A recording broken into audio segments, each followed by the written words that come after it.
Hello दोस्तों, नमस्ते, जय माता दी। मैं अपने चैनल सोना मोदी लोकगीत, नेहादी लोकगीत दोनों पे आप लोग का स्वागत करती हूँ। एक छोटा सा बहुत प्यारा सोहर गीत लेके आई हूँ आप सबके लिए। तो आप सब सुनिएगा, खूब आज करिएगा, कमेंट बॉक्स में ज़रूर बताइएगा कि हमारा सोहर गीत कैसा लगा। तो चलिए मैं सुनाती हूँ, आप लोग सुनिए। जेठे बैसाख के महीनवा पसीनवा से व्याकुल, पसीनवा से व्याकुल हो राजा बाहर बंगला छावा दूनऊ जाने रहा बई दूनऊ जाने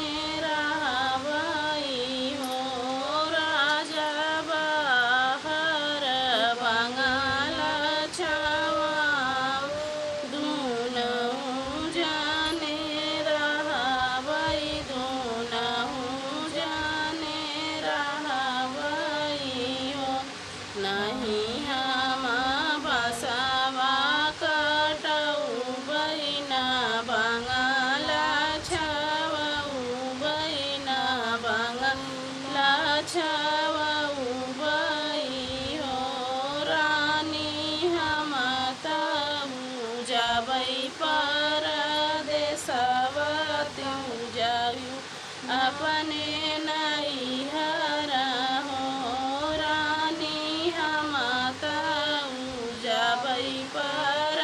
परदेसवा तू जायू अपने नैहर हो।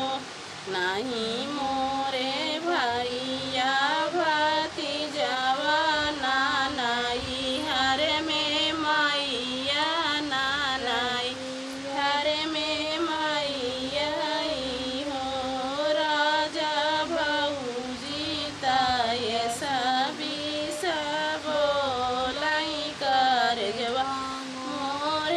सालई कर जवा मोरे सालई हो राजा भौजी तय बीस बोलई कर जवा मोरे सालई कर जवा मोरे सालई हो रानी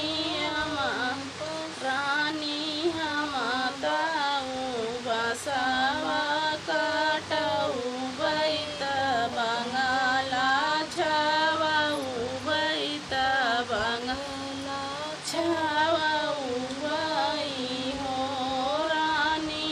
नहीं हम जबई परदेसवा तो हाई लइके रहबई तो हाई लइके